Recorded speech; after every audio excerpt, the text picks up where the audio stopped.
Hey guys, welcome to class. I'm going to show you how to get set up for your first painting session. A lot of you guys bought different things and you're probably not sure where to start, so I just want to show you how to get set up here for the first time. We're going to go more in depth in later exercises, but this is how you can get set up for just the first few. Things you're going to need are your paint. Some of you guys bought a palette and some of you guys bought tubes. I'm going to show you both ways for today how to get set up. Grab like one or two brushes, it doesn't matter which ones you choose. Have a pen or a pencil or a permanent marker just so that you can write down which exercise you're working on. Your watercolor sketchbook, your mixing tray. This is just from my kitchen and I have now designated it a watercolor only tray, so I'm not going to go back to using this for food. 2 jars full of water, some paper towels or a towel. And that's it. Let's begin. I'm going to show you all of your stuff set up here so that you can begin these painting exercises. And I'm going to start with the people that bought their paint in tube form. So if you bought tubes, you may have also bought a covered palette. And yours is going to be empty. You don't need to squeeze your paint into these wells just yet. We're going to do that in another week or so. Just for today, go ahead and grab that ceramic dish and just take a tiny little bit of your paint, like smaller than the size of a pea. So I'm just trying to squeeze really, really gently. And the first time that you open up your new paint and squeeze it out, you might get just like a little oil here. Don't worry about that. You can, if it's really, really oily, maybe just work, wipe it away with a paper towel and work somewhere else. But when you squeeze your paint out, squeeze it out, but then have your tube be perpendicular to the plate. And that is gonna clean off the edge of your tube so that the cap just goes on really nicely. You're not gonna really open these too frequently. So the cleaner the cap and around the tube opening are, the better, because they'll stick. So look how clean this is right now. I'm just gonna squeeze a little bit of this blue out if I have any in here.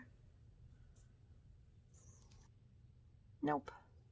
So for people that are using paints that maybe you used them years and years and years ago and you're here because you want to pick up watercolor again, what you can actually do with your old paints, if they're dried up like this one is, you can actually snip it back here with some scissors.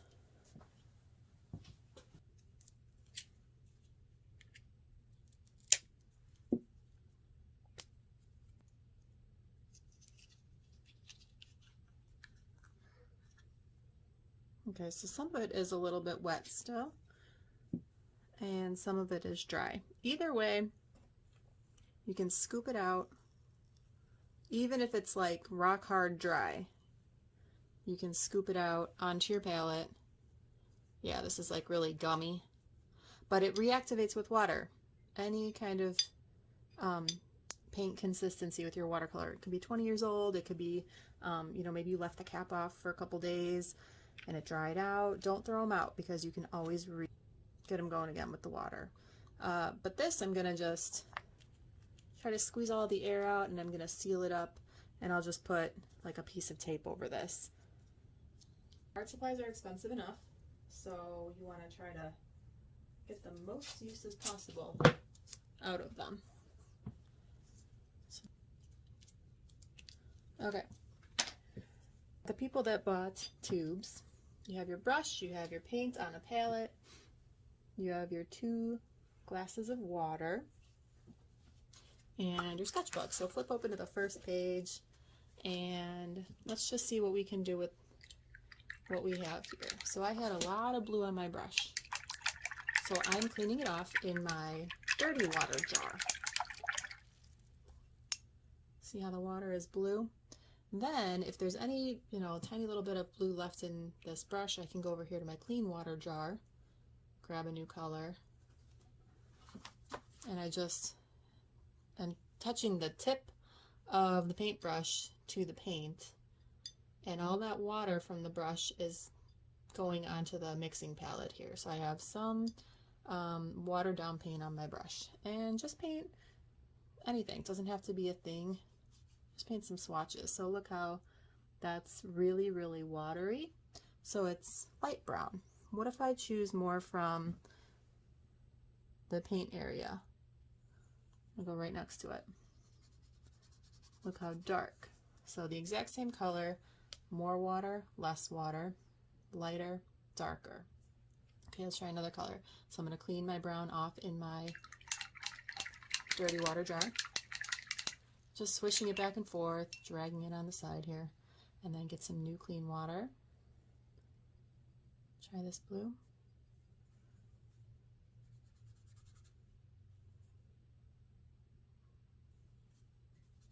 Darker.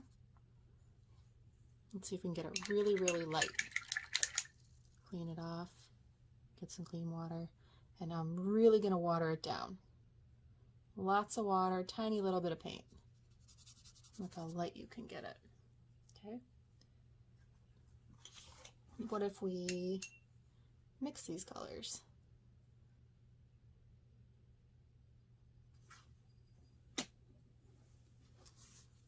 See what we get here.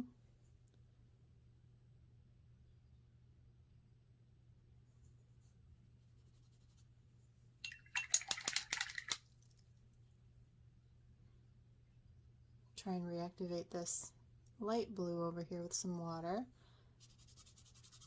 Okay, it's a nice sky blue.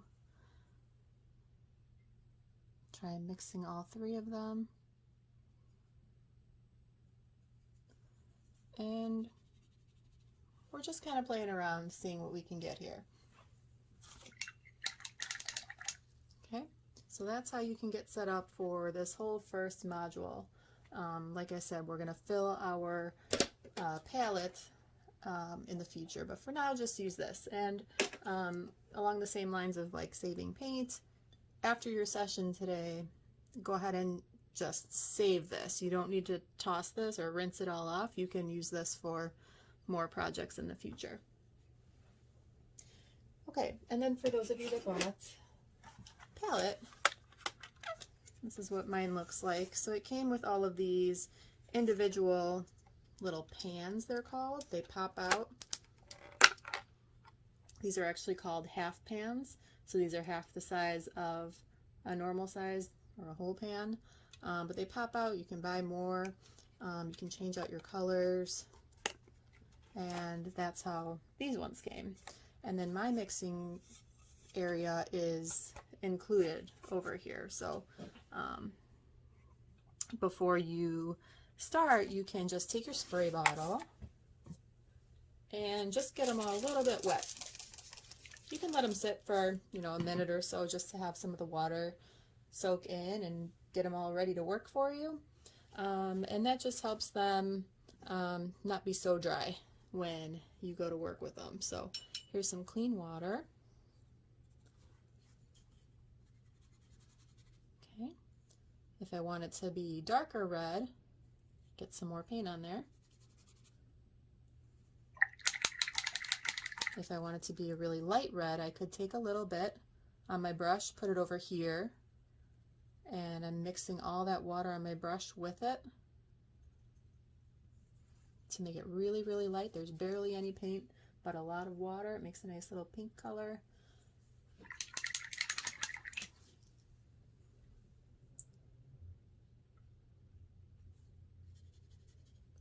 You could try overlapping some of these colors while they're maybe still wet. So I just grabbed some green, and this red is still wet, so let's just see.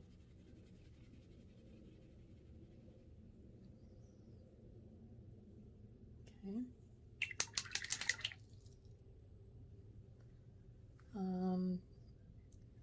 This brown over here is just about dry, so what would happen if we put some of this green on top of it?